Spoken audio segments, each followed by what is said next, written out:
Again, this is just final touches here. You don't have to do this. If you just want to jump right into the tutorial, go ahead. And I'm going to duplicate this one more time just by shift and dragging, and I'm going to just move it offset. I'm going to increase the brightness to a whole nother level, and I'm going to increase the lightness and the saturation, and pick a greenish type cloud. And inside your layer mask, go ahead and start just painting out some soft edges.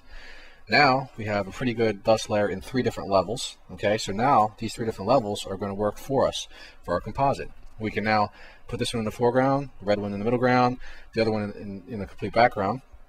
And then we have our dust layer. If I turn the dust layer on, and let's go ahead and give it something to dust off of. If I put it in normal, just so you can see, it's awful, right? But if I put it on color dodge, or actually let's put it on linear dodge, and select some of these background colors, color dodge, sorry, and we can reduce the opacity and see what happens. Not too bad. If we duplicate that, it's a little too much. Now we have our stars layer. Okay, we can start to separate the stars to do the passes, but between you and me, it's going to take too long for this tutorial. I want to create a duplicate of this layer, and I'm actually going to bake the layer just like before. Say merge, linked, and I'm going to select linear dodge, and we picked up some bad habits from somewhere. Let's see.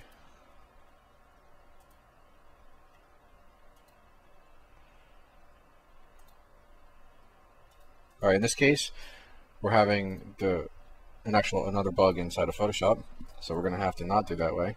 We'll leave it as is, okay? And basically just start to adjust your levels of the stars. In this case, I guess I'm going to have to go in one by one and start tweaking these stars for brightness and some of the saturation, which is against my will, but somebody's got to do it. Make sure to unlink them.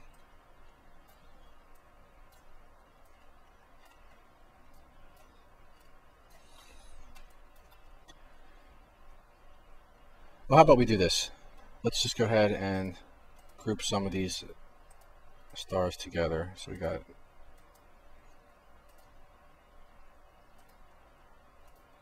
leave that one there. Just the brightness. That's better. And this globular cluster down here is kind of bugging me. Nope, supposed to be this one. Nope, that star right there is the one I don't like. Alright, we'll just have to take that one out. I can't really find the other one. Okay, now what we're going to do is basically, let's go ahead and do a simple composite inside of Photoshop still by saving that document and opening up our planet. I'm going to say open, planet, new.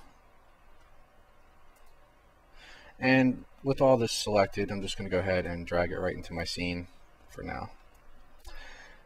As you might have guessed, it was on the wrong layer, so let's undo that. Select the top layer and go into the new planet, drag it in, and let's start playing around with some of the settings. Alright, the planet needs to be adjusted as far as color goes. So we can either reduce the saturation, start changing the shift till we get the planet of your dreams.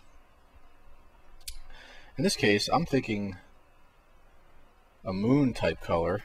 If I reduce the saturation, increase the brightness, see what it gets me. Yeah, I'm not too sure about that. Let's go ahead and redo that. Control U. And let's see.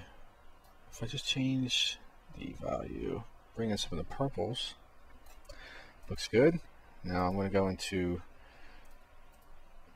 the atmosphere, and it looks like if I duplicate that atmosphere, it's a little too much. No problem. I'm going to drag this